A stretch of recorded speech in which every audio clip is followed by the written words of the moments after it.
ଭାରି ଭୋକ ହେଲାଣି କାମକୁ ଯାଇ ହବନି ଯାଉଛି ମାଳତୀ କହିବି ଦିଟା ପଖାଳ ବାଡ଼ି ଦବ ଆଉ ଖାଇ ନେଇକିରି ଯିବି ବିଲକୁ ଆଉ। ଆଲୋ ମାଳତୀ କୁଆଡ଼େ ଗଲୁ? ଆଇନି ଦିଟା ପଖାଳ ଆଣିଲୁ ମୁଁ ଖାଇ ନେଇ ଯାଇ ଆଜି ଯୋଉ ମାଛ ରଖିଥିଲି ଖଣ୍ଡେ ଆଣିବୁ ତା ଦେହରୁ ଭାରି ଭୋକ କଲାଣି। ହେଲା ମାଛ ରଖା ଆସି ମାଛ ଝାପି ନେଇଗଲା।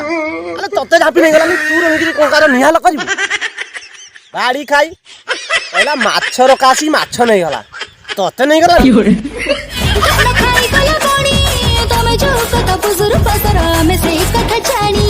ସଳା ତମ ମାଇପ ଜାତି ସେଇଆ କିଏ କଣ ଟୁପୁର ଟାପୁର ଫୁସୁର ଫାସୁର ହେଲା ସେଇଗୁଡ଼ାକ ଦେଖାଯିବ ଧାନ ବଣି ଖାଇ ପଳେଇଲା ସେଇଟା ଆଉ ଦେଖାଗଲାନି କହିଲା କାରଣ ତମେ ଯେଉଁ କଥା ଟୁପୁର ଟାପୁର ଆମେ ସେ କଥା ଜାଣିଲେ ସବୁ ବାଳ ଛିଣ୍ଡେଇ ପକେଇବୁ ଚାଲ ପଚାରିତି ମାଇକିନା